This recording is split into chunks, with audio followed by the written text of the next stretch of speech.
Ja kući doslovno s faksa imam knjige gdje ono vidiš suhe otiske od suza, koliko sam plakala u knjige, koliko je meni faks bio užasan. Samo bi sidila, ležala na plaži i gledala i nek me neko snima. Nisam još uvijek na benzinskoj, tako da... Moje ime meni je bilo meme kad sam ga napravio. Dragi moji, dobro došli u Fjakast. Ne mogu vjerovati da smo uspjeli, ali tu smo, prva epizoda koju snimamo po 3. put. Prvi put, first try, Uncut Sirov podcast. I zapravo podcast, ne intervju. Za vas sve podcastere koji radite intervjuove. Danas ćemo pričati o tome ko smo mi, dakle smo mi, šta mi ovdje radimo, gdje želimo ići. I tako to. Dobro. Ja ću krenuti s prvim pitanjem. Možeš. Odakle si ti? Ovako da skroz kratim priču, ja sam iz Hrvatske, iz Dalmacije, rodila sam se u Njemačkoj i odrasla sam u Austriji. Dobro. A odakle si ti? Ja sam se rodio u Americi i odrastao sam u Hrvatskoj. Kako si uopće u Americi rodio? Tako random. Pa nije baš random, moja mater i otac se upoznali tamo i tamo su bili oženjeni i ja sam se tamo rodio. I onda kad sam ko mali došao živjeti tu, sam odlučio da ne želim ići nazad. Jer nisam imao prijatelja tamo. S koliko si se preselio? Sa 5. Da, gadno. Došao sam u Split, lagano, kavice, sve laganini, more, došao u more, toplo more, tamo skočim u ocean, ladno mi je, smrzajem se. I onda sam odlučio ostati. U Hrvatskoj? Sa 5 godina si rekao... Ja sam držao šakon u stol. Pakujem svoje kofere, ostaću vode. Da. I ti si onda ostao u Splitu? Splitu. I zašto si sad u Zagrebu? Pa sad sam skužio, kako sam malo postao stariji, da mi je Zagreb draži grad jer je puno življi. Kroz cijelu godinu Split je dosta mrtav, ne ništa, zimi, jesen, proljeće, sve zapravo nalito, Split puca. Tako da najbolje je Zagreb za ostatak godine, to je ovih 9 mjeseci ostalih.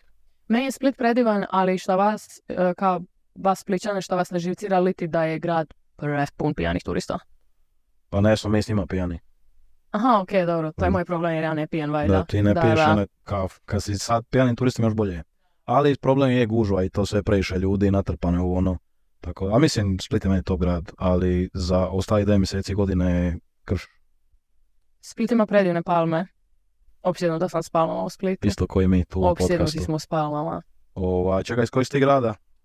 Ja sam se rodila u Pforzheimu, to ti je otprilike u blizini, po uru od Stuttgarta, znači dosta onako centralno u Njemačkoj, a preselila sam se u Klagenfurt kad sam imala 7 godina.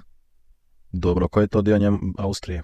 To ti je skroz na zapadu, znači zadnji grad na zapadu i voziš se do austrijske granice tipa 17 minuta sa autom.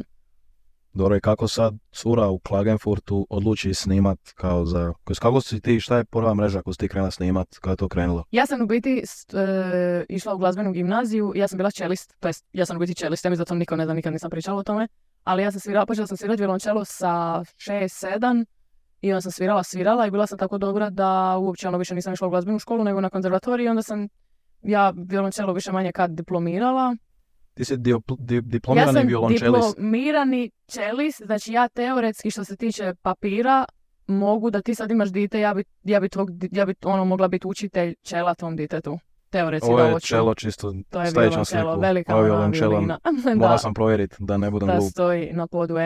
I ja sam išla u glazbenu gimnaziju, poslije gimnazije sam ja išla na faks i studirala sam najprije godinu dana industrijsku ekologiju i onda sam svaki dan plakala u svoje knjige i bilo mi je užasno i nisam znala šta ću. I sve druge stvari koje su se mogle studirati su mi isto bile užasne. Dobro. Ali onda sam se makla na ekonomiju, to mi je bilo kao malo manje strašno, ali mi je dalje bilo strašno. Ja kući doslovno s faksa imam knjige gdje vidiš suhe otiske od suza, koliko sam plakala u knjige, koliko je meni faks bio užasan. Tako da ako neko studira nešto što mu je cool, svaka čast, meni je drago, ali za mene to stvarno nije bilo ništa ni blizu. Znači ti si college dropout onda postala? Da. A ja sam u biti u drugoj godini faksa onda već otvorila svoju firmu jer sam već krenila sa društvenim mrežama, a ja sam imala, išla sam na laku atletiku, to sam trenirala baš cijelo djetinjstvo i bila sam skukuvisačica. I tako su mi se uništile hrskavice na kolinima i onda sam išla na fizioterapiju i fizioterapeut me poslao u teretanu i to je točno bila ona fitness hype faza gdje su svi bili po teretanama. I onda sam krenula tako objavljivati random stvari iz teretane. I onda sam jednog dana vidjela kao neke fitness influencere na Instagramu i onda sam skužila, ok, ako se za fitness sadržaje, nešto što je meni trenutno najveći hobi, prezabavno mi je producirati tu vrstu sadržaja, ako se s tim može zaraditi nešto, a ja sam doslovno u situaciji di ka ne radi ništa, na faksu sam na kojem ne želim biti, sad ću ja to raditi, sam odlučila. I doslovno do danas nisam prestala. Imala sam 19 godina. Znači ti si sa zapravo društveno prihvaćene uspješne djevojke kao violončelist i atletičarka postala influencer.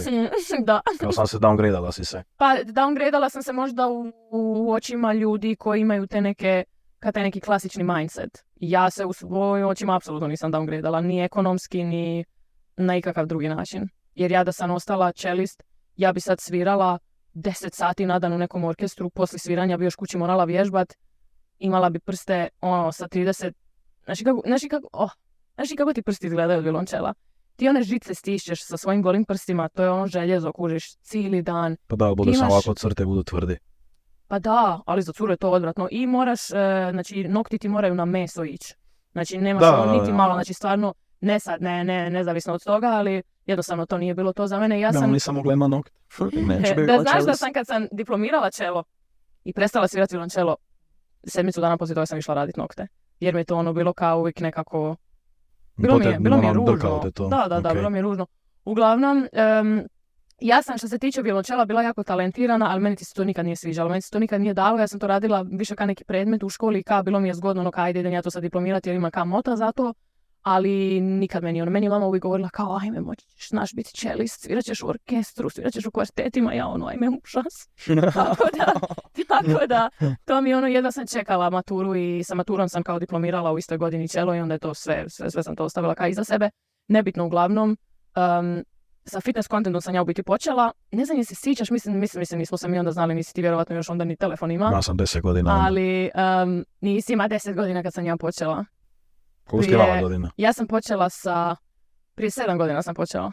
Dobro, imala sam 13. I ništa, znala sam da želim nešto drugo raditi, ali nisam znala šta i onda meni to, taj posao sa društvenim mrežama, meni to doslovno kao ne želim reći u krilo palo, ali doslovno je bilo tako. Ja sam dobila prvu ponudu za kooperaciju, ja nisam niti znala da se to može ili ništa. Znači ja kad sam išla otvoriti obrt, ljudi tamo nisu znali koju vrstu obrta da mi daju, nije bilo jasno šta ja radim. A ne postoji to tad? Ne. Pa ja do dan danas nemam obrt u smislu kao digitalan marketing ili marketing društvenih mreža, mislim dobro sad se ne bavim ništa s tim, ali moj obrt je s početka bio marketing i onda kao ispod marketinga pišeš kao mali opis i oni su ti meni dali obrt ko što daju ovim ljudima koji vise plakate po gradu jer je to kao marketing. Pa da, okay, da, tako da presmišno, niko nije znao šta će. Ja dan danas imam takav kao Da, knjigovođa moj kad sam prvi put došla sa primanjem YouTube-a, kad sam došla sa AdSense-om, a ti na AdSense-u nemaš, oni tebi, znaš kako je na AdSense-u, ti nemaš račun, nemaš ništa, ti na AdSense samo staviš svoje podatke, svoj račun s banke i oni tebi šalju novac. Dobro. I onda kamo tamo nema PDV-a, nema ovog, nema poreznog broja, nikom uopće nije bilo jasno kako ćemo sad platiti porez, kako dišta. I nekako ja i moji knjigovođa i moji odvjetnici i svi moji suradnici i ljudi s kojima imaš posla kad imaš svoju firmu, smo nekako zajedno naučili kroz ovu branžu i to je to. A čekaj, kad si ti radila YouTube, tad to AdSense bija veći nego sad, ili? Da. Puno veći. Kako je izgledala ta scena tad? Sa knjigovođom? Ne, nego ta YouTube scena onda kad si ti počela. Pa ja kad sam počela, to ti je bio neki glavno neko vrijeme holova. Ljudi su ti većinom samo snimali holove.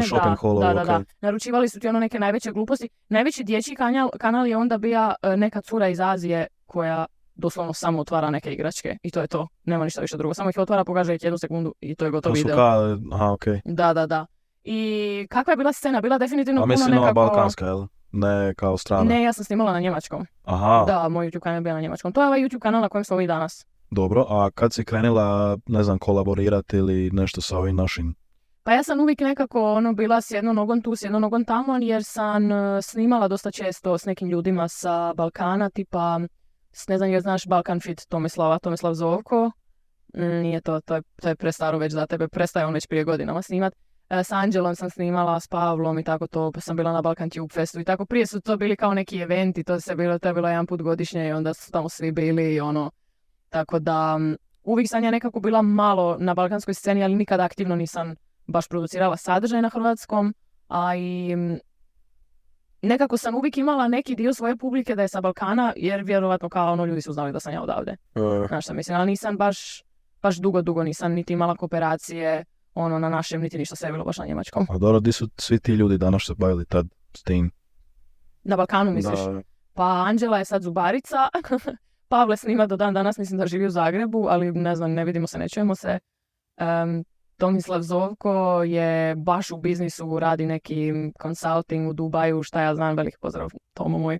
I niti on više ne snima. Mislim da je njemu čak ukralo kanal. Njega neko hakira i onda mu nikad nisu vratili kanal. Tako da, masu ljudi koji su počeli s menom, njih više danas nema. Ili su napravili dobar biznis i kao riješili sebi život, ili su propali i išli raditi normalno. A šta ti razmišljaš kao kad ćeš prestati influencat? Pa ja smatram da su influenceri ljudi koji, mislim mene to ne smeta, ali ja smatram da su influenceri ljudi koji žive od kooperacija, koji su aktivni na društvenim mrežama, imaju kooperacije, imaju suradnje. Ja to ne radim već ima 1.5 do 2 od kad sam odlučila napraviti taj switch u glazbu, tako da ja sam u biti prestala već 2022. bi ja rekla. Znači ti kao nisi više influencerica, nego si sad samo... Samo pivan. Imam ove sve svoje biznise kao kraj toga šta je iza kamere, šta je nevezano uz mene kao osobu.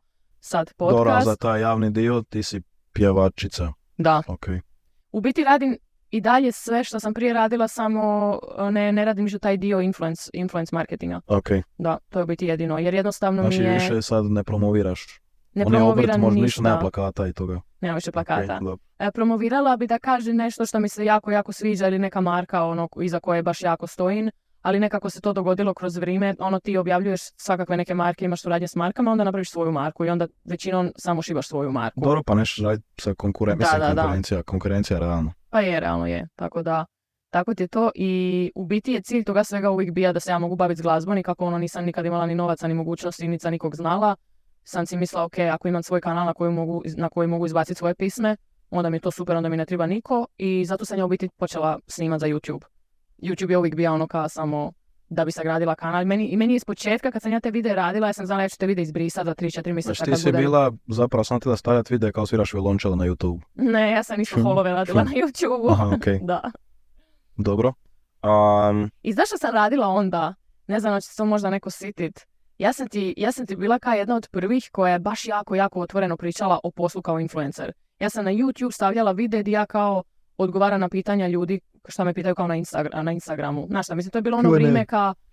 Pa da, okay. To je bilo ono vrijeme ka...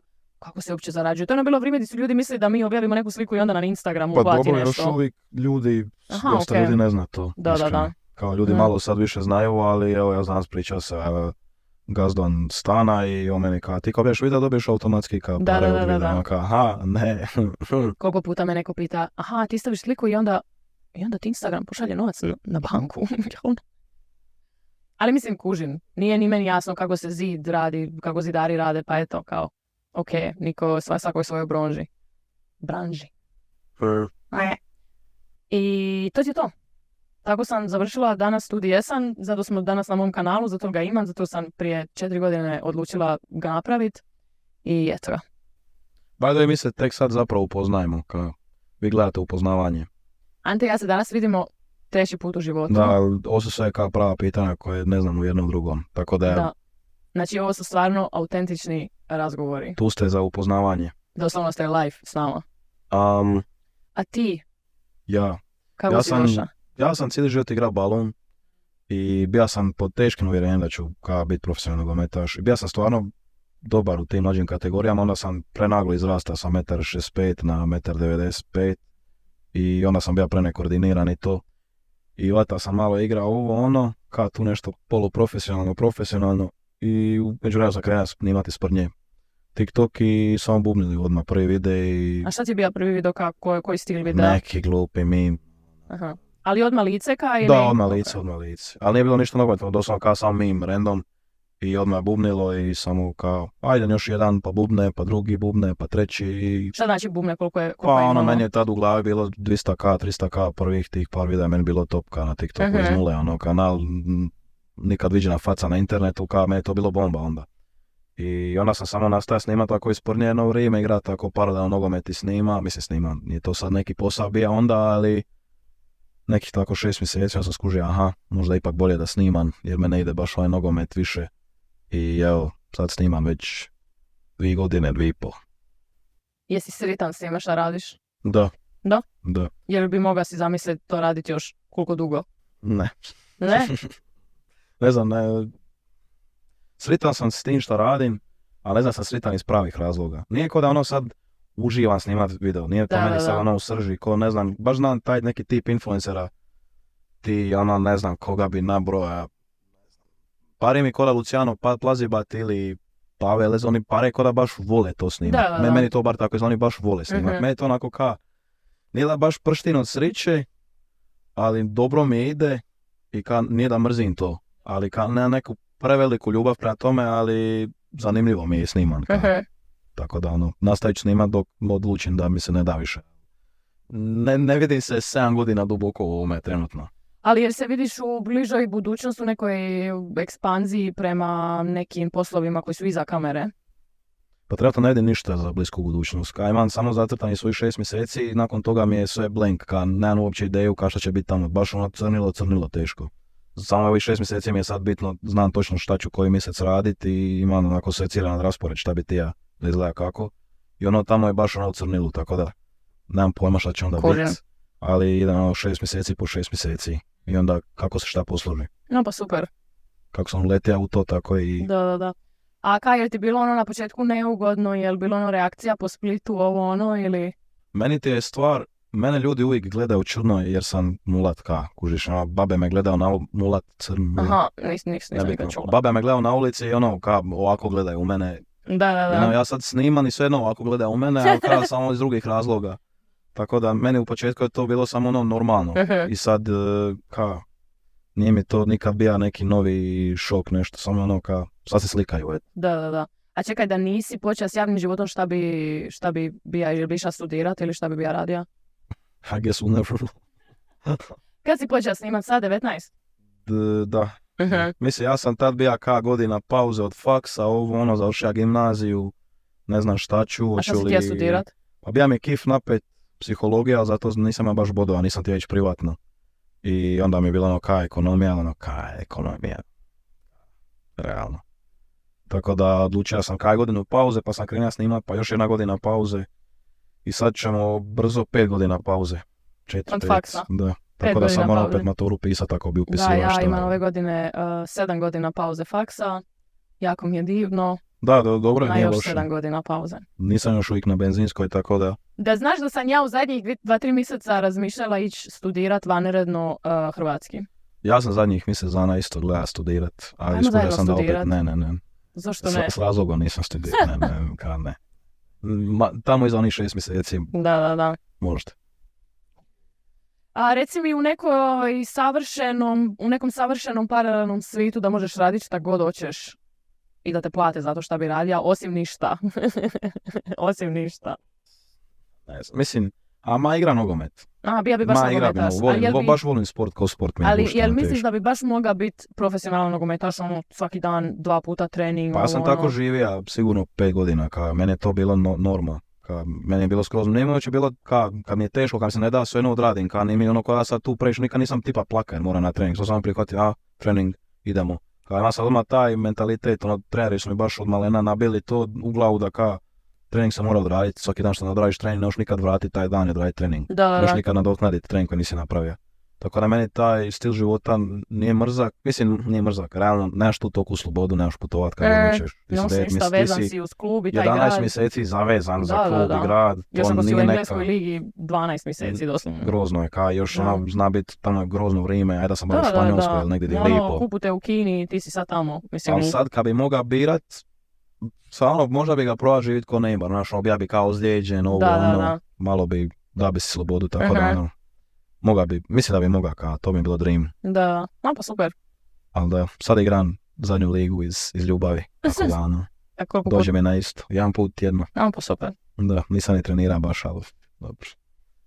Klasa je vječna. Ti šta je tebi dream job? Violončelo. Ja da si mogu nešto izabrati, mada to iskreno uopće nije ni toliko daleko za mene, ali mislim da jednostavno ne bi sad pasalo u koncept.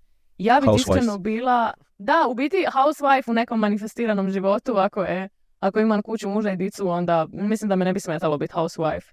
Pogodio sam. Ne. Okay. Travel vlogger. Ja bi da bi mogla živjeti od toga ko šta živim danas, ja bi samo putovala i snimala vlogove za YouTube. Znači ko Kristijan Ilčić nekako. Dobro, on je hrvatski travel bloger, ja mislim, snima to. Pa da, ja bi samo putovala po svijetu i snimala videe i slala editoru i to je to. Ne bi ništa drugo radila. Samo bi sidila, ležala na plaži i gledala i nek me neko snima. Pa dobro, nije daleko od toga. Nisam daleko od toga, ali previše volim tu biznis stranu mene i previše volim taj biznis koji nema veze sa Kim Lamarin, koji nije vezan ni malo ni uz moje ime, ni uz moje lice, da bi se stavila sad 100% sa svojim fokusom u nešto što je opet vezano čisto uz mene. Znaš šta mislim? Sad kad si spomenula Kim Lamarin, to nije pravo ime, to je fake. Fake, scam. Kako je došla do toga? Kim sam ja već uvijek bila. Zato jer moje pravo ime Njemci i Austrijanci nisu znali izgovoriti kako treba i onda mi je bilo preružno. I Kim sam ja, znaš onaj crtić Kim Possible, ona cura sa naranđasnom kosom? I znaš kako ona radi one salte i špage i ono, to sam ja sve znala. Šta je ono zeleno-crno outfit? Ne, to je Shigo, to je ona zločesta. Iz tog crtića su, da. Šta imaju onog malog, onog... Kim Possible. Da, okej. I kako sam ja znala sve te neke akrobatske stvari kao ona, sam ja uvijek bila Kim nekako. Neko me šale zva Kim i onda sam mislila, znaš šta, ajde, blipše mi je to nego kako me zovete sad. I ja sam ja Kim bila već uvijek. Ja sam doslovno u gimnaziji, ja sam na ispite pisala Kima, svi su znali da se ne zovem Kim, ali to je bilo totalno etablirano se baš jako. Koja razina delulua. Ne, a pa da kažem pišeš ti, na ispit nadimak koji nema veze s imenom. Profesori, Kim je bilo toliko etablirano da su me profesori zvali Kim i bilo im je valjda drago jer je moje pravo ime za Austrijance i Njemce toliko komplicirano za izgovoriti, njima je bilo drago. Kim, super, zovemo te Kim. Koje ti je pravo ime? I onda, znači Kim sam ja od uvijek bila. I ja kako sam bila u fitness sceni, ja sam se zvala Fit Kim na Instagramu. Ja sam bila Fit Kim 1.0, ja sam to bilo do 100.000 followera, ja mislim. I onda kako sam skužila da imam sad lagano neke mogućnosti se baviti s glazbom, sam otvorila YouTube kanal i trebalo mi je prezime umjetničko za YouTube kanal, a Lamarin je jedna stara dalmatinska riječ za neki metalni dio na brodu naprijed, na provi, znaš kad bi se s brodom zaletija u nešto. Aha, i onda da ti se... To, okay. Da, tako nešto. Uglavnom stara riječ, to doslovno moja baba zna, niti roditelji mi ne zna što to znači. I to je to. A znači, ime ti se sastoji od lika iz crtića i komada broda. Da. Damn. Cool. Ne, Kim, kažem ti, Kim sam uvijek bila to sa sin crtićem, to je ono... Mislim, bolje neko moje ime, umjetničko.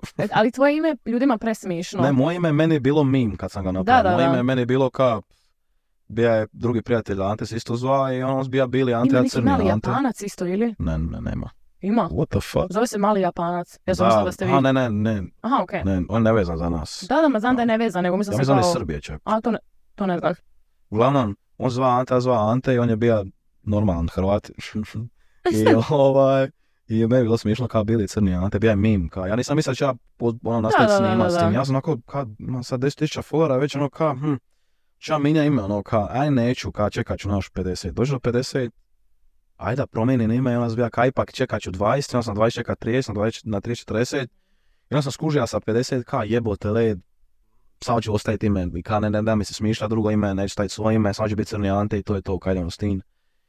I ponekad žalim, jer me ljudi stalno pitaju, jel ta smije zvat crni Ante, pogotovo u početku toga, jel ta smije zvat crni, osjeća se krivo, ja sam pa je tebi krivo, nemoj me zvat tako, ali tako se zove, možeš me tako zvat. Tako da sad sam ostao s tim imenom za zapasa, neću da je rebrand još. Kako bi se zvao? Mislim, sigurno idući 6 mjeseci, tako da Meni na pamet ne bi palo te zvati crni Ante, meni je to, ja kad sam vidjela to ime, odmah mi je bilo kao meme, smiješno. Da, dosta je meme ime. Smišno da se ti uopće ne zoveš Ante. Najneugodnija situacija je kad tipa nekom upoznaje s roditeljima, kaže evo ti crni Ante. I oni me sad gledaju ne znam šta da misle uopće, ni o meni, ni o imenu, ni o svom sinu, ni ništa Ako te tješi, ja kad sam svojim roditeljima rekla da ću snimat podcast sa crnim Anton, moj tata je rekao, onaj mali iz Splita što je bio na svjetskom prvenstvu, tako da znaju te svi fanovi nogometa. Ali da, mislim, to s tim Katron i tim nogometom je baš među tom publikom kao ozbiljnijom malo probilo. Tako da to je bilo cool. I sad si došao u ovaj kontroverzan podcast da uništiš malo svoj imidž. Nije još kontroverzan. I moj imidž je influencer, tako da je to od početka kao Znaš ti, ako te neko zove influencerom, automatski ti si grupiran sa svim najgorim ljudima koji to rade. To se te baš htjela pitati da li je to na Balkanu tako. Da, meni je to bilo u početku užasno kad mi neko kaže ti si tiktoker. To je mene automatski svrsta me sa najgorom sortom ljudi ikad. Mislim, nisam sad neki ne znam ja šta, ali svrstala me u mojoj glavi automatski sa svakim idiotom koji snima za TikTok. Isto tako ti si onaj influencer. Svaki idiot kojeg su ikad nazvali influencer će ti prije pas na pamet nego ja kad neko kaže influencer. Jednostavno ime ima stigmu tu. Tako da mi je to užasno mrzim riječ influencer. Da, to ja ne volim. Grozna riječ, utjecatelj. Ja volim What the fuck? content creator.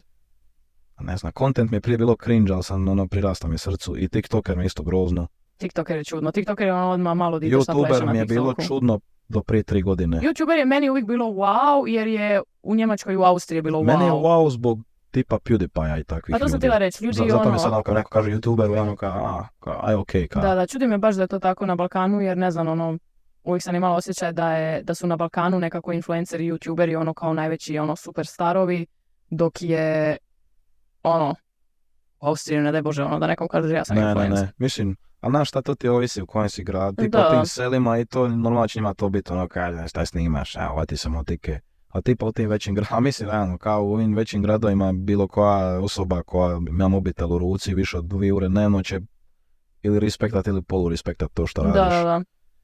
Tako da, čudna je pozicija. I totalno je smišno nekako branža, kao s jedne strane je entertainment branža, ali nije da si ti sad glumac ili da si ti ne znam, na televiziji, kad imaš svoje profile, imaš svoje kanale i možeš u biti raditi šta hoćeš. I onda se ljudi prave ko da ti nemaš pravo na to svoje mjesto, samo zato ti nisi u tim klasičnim medijama koje se znalo do sad. Nekako jako čudna branža. Je čudno, sve to još u magli. Da, će trebati još nekih 5-10 godina dok se to ne kristalizira dobro. Da. A tipa Mr. Beast šta radi, to je kao već ljudi prihvaćaju to kao posao na toj razini. Možda mi je to dream job. Možda mi nije travel blogger. Da, dream job mi je da ne biti Mr. Beast, ali snimati tu vrstu kontenta. Zamisli ti da ti možeš se ujutro probuditi i ideš snimiti video koji ti je prezabavan, gdje si sa svim svojim prijateljima. I taj video napravi toliko novaca da ti imaš mogućnost 90% tog novca dati nekome kome je potrebno, ljudima koji su u užasnim financijskim situacijama, i još ti ostane dovoljno za tebe i za tvoje obitelji, za tvoje suradnike da svako dobije fair plaću. I zabavio si se cijeli dan i napravio si toliko dobrog. Meni to stvarno, mislim... Čak kad tako staviš dobro, ali opet... Mislim, njemu je dobro što on ima, on sad samo ima pokazuje lice, on realno stavlja na plaću svih i za ideje, i za kamere, i za editi, i za apsolutno sve, ništa više ne radi, samo dođe malo kasno, doslovno glumac postao. Da. On je basically platio svima da postane glumac u svojim videima. Tako da to je dobro, da. To ne znam, meni to vidim klipove na TikToku i meni je predivno. Meni je kao dream YouTuber da budem on je Whistling Diesel. Znam da ga sigurno nisi vidjela. Aha, baš sam ti da reći, možda mu znam lice. Onaj šta ima pun kurac skupih aute samo ih slupa. Mislim da znam. On stavlja cement u G klasu i skotrljaje niz brdo. To mi je dream za YouTube, iskreno. A reci mi neke random facts o sebi koje niko ne zna. Lijeva noga mi je veća od desne. Za jedan broj zbog ovog tu prsta. Meni ne toliko puno, a meni mrvicu. To je pol broja zbog ovog tu prsta. Da. Tako da uvijek mora uzeti 46,5 da bi da bi lijeva noga mogla biti ok. Da, imaš ti neki? Da, ne, totalno neka čudna navika od mene, ne znam uopće kako je to nastalo.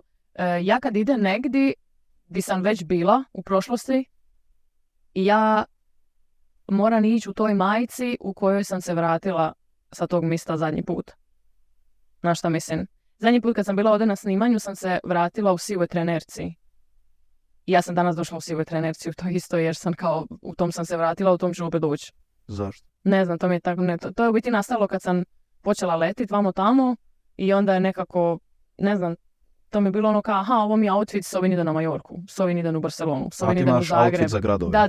Da. I ta siva trenerka, to mi je sad kao postala, u toj trenerci sam došla i prvi put u Zagreb kad smo snimali probnu epizodu.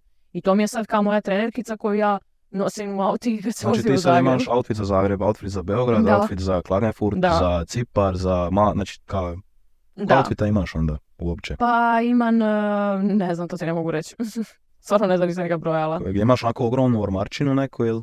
imam baš previše stvari, ali ja sam neko ko puno kao u Klagenfurtu ima puno onako domova za cure. Robu. Da. Okay. I onda ja idem njima i to su većinom ovako cure koje su građane ko ja i onda... Jer isto ove sve stvari, kooperacija, sam znaš kako je, imaš neku kooperaciju, dobiš 10 stvari, obučeš jednu za story i ovo sve drugo šalješ s njima.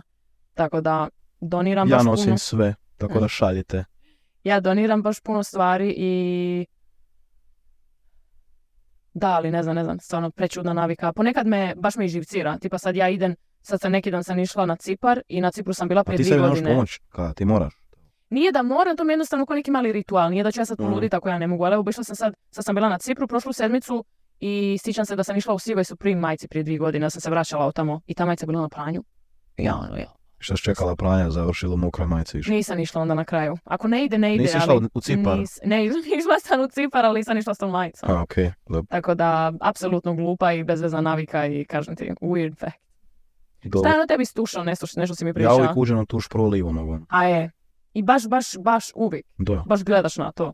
Pa već mi je kao second nature, kao sam cap. Da ja i ti sad idemo u kupaonu i da se stanemo kraj tuša. I da ja tebe gurnem u tuš i ti slučajno s desnom nogom ideš. A nekome nije u životu mora gurniti u tuš. Pa da te ja sad gurnem, jel bi ti bilo čudno? Jel bi izašao i ušao ponovo s livom? Ne bi. Pa dobro da nismo toliko strašni. Ja sam išla s jednom Cipar mislim, ne bi se ljuti, ali uvijek se desi to. I uvijek kada razmišljam o tome to primijetim. Tako da Da. Možemo pričati o tome šta ljude čeka u našem podcastu. Aha. Šta ti očekuješ od našeg podcasta? Pa ja očekujem otvoren razgovor o svakakvim temama što će zanimati gledatelje i što bi ja te znati o tebi. Uh-huh. Tu i tamo nekog malo spicy gosta. Uh-huh. I da te upoznam. Da. Da, to nam je kao dio koncepta, nećemo imati nikakve goste u prvih par epizoda, jer ovo je naš podcast i ovdje se radi o nama. Tako da niko nam neće doći za sad. Tako da znajte da kad ljudi dođu, to moraju biti ljudi koji su nama baš važni ili od kojih mislimo da su cool ili dobar dio za ovaj podcast. I da, ja očekujem isto to. I drago mi je da napokon imam neku platformu di doslovno samo sjedini pričam, jer ja mislim da je to u svim ovih godinama gdje sam ja u ovom poslu zadnji dio koji nisam nikad pokazala od sebe. Da. Da, ti nisi nikad zapravo ni pričala. Nikad ja ni na storiju, nikad nisam pričala. Ja sam na TikToku jako aktivna, ja na TikTok ne stavljam klipove gdje ja pričam. Ja stavljam klipove gdje hodam preko ulice i klipove gdje ronim ispod mora i ne znam, svašta nešto, ali da, nekako random je sad sisti na story pričat koje sam sjajilo danas koristila i što sam doručkovala. Mislim, no front, svako ima svoju publiku i ako to nekome ide super, ali meni to nekako, ne znam, mislim da je podcast malo bolje misto za to i cool mi je. I nadam se da će mi i hrvatski biti malo bolji u komunikaciji s tobom. Dobro, kad sam već kod tvojeg kontenta, kako si ti došla do ovih šetanja preko ulice kontenta? Jer prvi video sam gledam je li ovo slučajno objavljeno To su puno ljudi misli, da, to je puno ljudi mislim.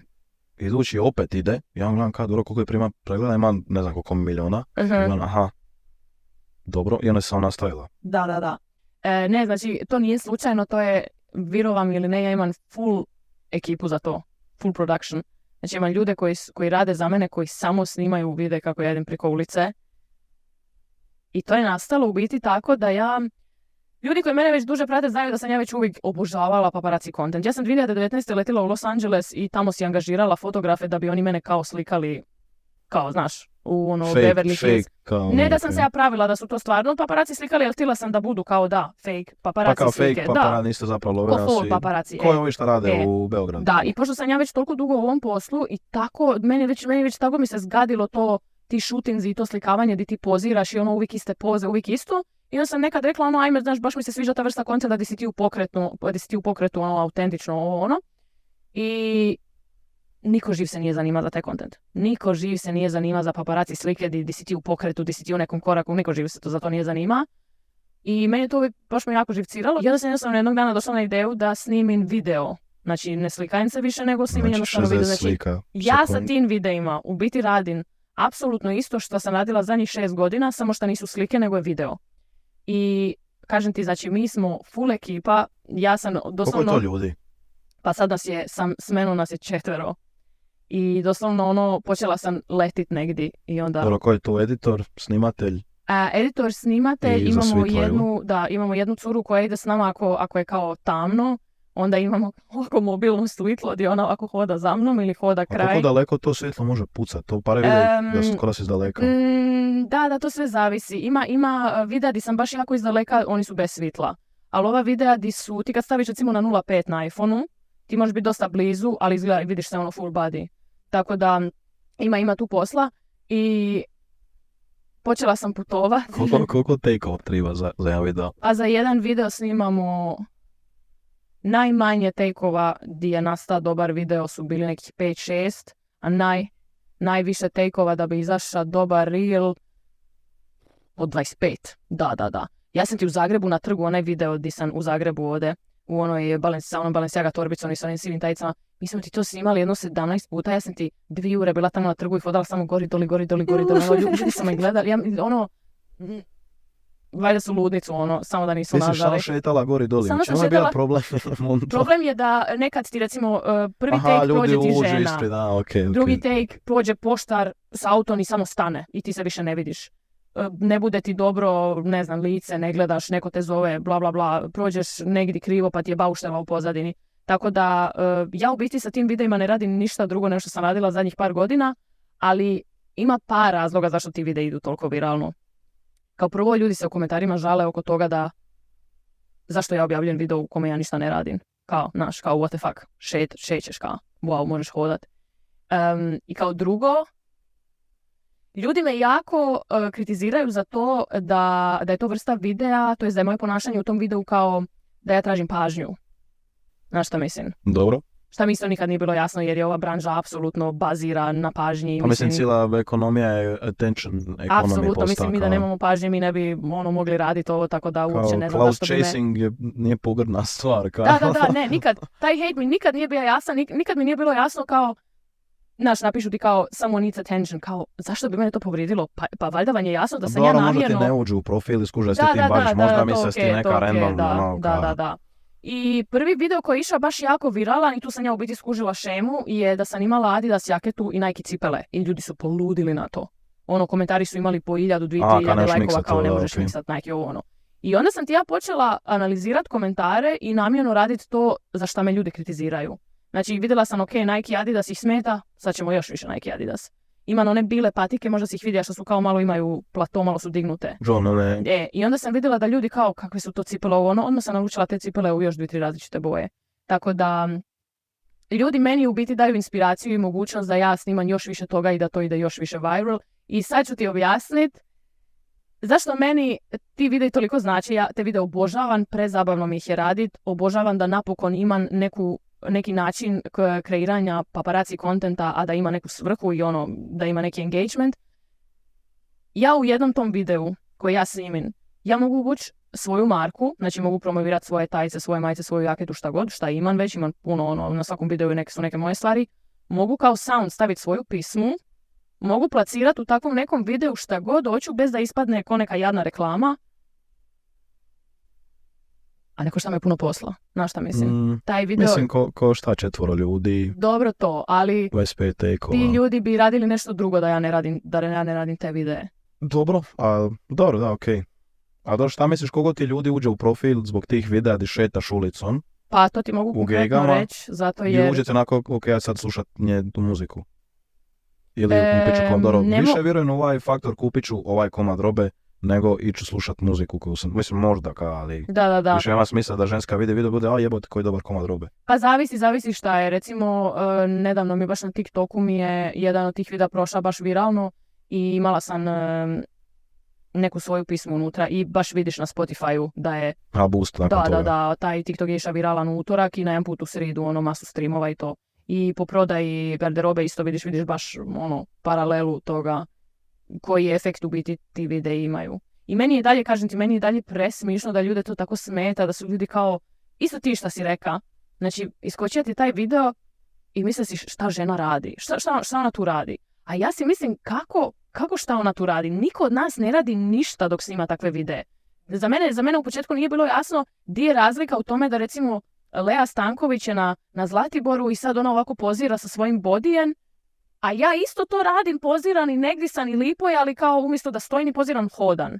I di je tu sad veliki problem? Ili di je tu velika razlika? To nisam baš iz početka skužila. Ali onda sam skužila da ljudi misle da ja njima želim prodati priču da su to stvarno real slučajno snimci. I onda sam se počela igrati s tim još više. Sa tim kao budi još dalje, budi iza grmlja, budi ono, znaš šta mislim. Okay. Da. Kada ideš još namjerno fake scenarirati video da oni vide da je fake scenarirat, da ih to žicira. A meni to nikad nije bio cilj. Ko je Lea Stanković? Lea Stanković iz Srbije, youtuberka jedna. Je li još snima, jel? Moj? Još snima? Da. Lea je, mislim, ne bi se htjela lagati, mislim da je Lea što se tiče cura broj 1 na Balkanu, na YouTube. Mislim, no. Da. Ona ima kao, više kao content za cure. A, dobro, da objašnjava zašto nisam čuo. Da. Ne, to je sad samo bio primjer, zato jer ono... Da, okej, nebitno. Da. Pa dobro. I to ti to, tako da ja obožavam svoje videe gdje hodam preko ulice, neću prestati hodat preko ulice, dolazu novi videi kako hodam preko ulice. I doslovno idem utorak u Španjolsku da bi u Španjolskoj mogla hodati preko ulice. I tako mi je žao da nisam na Cipru hodala preko ulice, joj, kad sam bila sve s nekim napušenim prijateljima. Molim? Bila sam na Cipru i nisam išla preko ulice. Šta si išla u Cipar onda? Snimali smo visualizer za spot novi. Ne, snimala sam masu stvari i bilo je super i bilo je produktivno, ali to jedno sam zaboravila. Čekaj, sad kad ješ u Španjolsku ili moraš voditi 4 ljudi sa sobom? Ne, vodim samo jednog prijatelja s kojim tako i tako moram ići u Španjolsku iz drugih poslovnih razloga, ali da, dosta mi je jedna osoba u kao live produkciji. A zavisi uvijek šta se radi, znaš šta mislim? Šta god te potrefi loše vrijeme? A onda ne mogu, jer svjetlo je najbitnije. Zato ti kažem, nekad smo samo ja i neko, nekad nas je 3, nekad nas je 4, jer ti na daljinu svejedno moraš imat... Kako ti misliš scalat sad te videe da idu na bolje preglede? Sad misliš da sad možeš napraviti u bubnu još 2x? Kvalitetu, moram na kvaliteti raditi jer ovo su sve videi sa telefonom. I to ti sve ide na 2x, 3x. Da, ali realno kad ljudi s telefonom video, organski njim, još kod neko stvarno nekog stoka na ulici. To je razlog zašto još nisam prišla na kameru. Ali, znaš šta je problem u kameri? Ti, ako je neko daleko i ako ti zoomiraš na njega, ti moraš imati baš mirnu ruku da bi ti dobija taj glide efekt ko što ga imamo na telefonu. Ili moraš koristiti gimbal. A gimbal koristiti je kao prvo znanje samo za sebe. Ja imam gimbal kući, to uopće nije jednostavno koristiti gimbal. A gimbal koristiti sa kamerom u visokom formatu, ne znam je li bi se to isplatilo, kao prvo ne znam je li bi uopće iko skužija. Ali u mom spotu tiše, kako je to kao neki vlogi style, u onoj sceni gdje se idem tetovirat, ja kao idem prema studiju za tetoviranje i to isto kao taj neki paparazzi vibe i to je snimljeno s kamerom i to mi ima kao taj neki filmski vibe, znaš šta mislim. Tako da ne znam, moram vidjeti. Definitivno što ja obožavam je taj random content, kužiš. Ja to ne radim zato jer ja mislim nekom prodat priču, ajme to je slučajno nastalo, nego to je stvarno jako random, znaš šta mislim. Nije to da ja sad stojim kući i kažem sad ću ja ići na trg i onda ću ići od A na B i onda ću u pozadini biti to. Ne, nego ja negdje idem i onda idem preko ove ulice, onda vidimo koja nam se najviše sviđa i često se tu dešavaju svakakve neke random stvari koje budu onda na videu i to je, ja obožavam random stvari. Obožavam taj kao surprise efekt, da vidim nešto šta nema nikakvog smisla u biti. Jer mislim da ima previše sadržaja u internetu koji je kreiran s nekom intenzijom i ja sam to radila godinama. I zato ja bi ti danas prije objavila nešto što je stvarno slučajno nastalo ili nešto što je totalno van mog ostalog kontenta, nego nešto što je divno i savršeno i super kvaliteta, ali pozirano. Znaš šta mislim? A ovaj podcast? Ovaj podcast je kao namišten, u smislu namjerno smo se tu našli, sili i snimali, ali ovo sve što mi pričamo je bez ikakvog skripta i ja se nadam da me neće cringeati, nadam se stvarno da te neću zvat za 2, 3, 4 mjeseca i reći htjela bi izbrisat sve ove epizode. Ja, dođe na tvoj kanal. Da. Dobro, mislim, kao. Ma neću. Jebika. Ajde. Ma neću.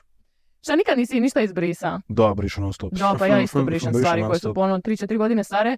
Nije uopće znaš da sam ja sad sebi nešto čudna, ružna, šta god, ali ono kao, ja više nisam verzija. Neki nam je jedna cura napisala poruku u 4 ujutro.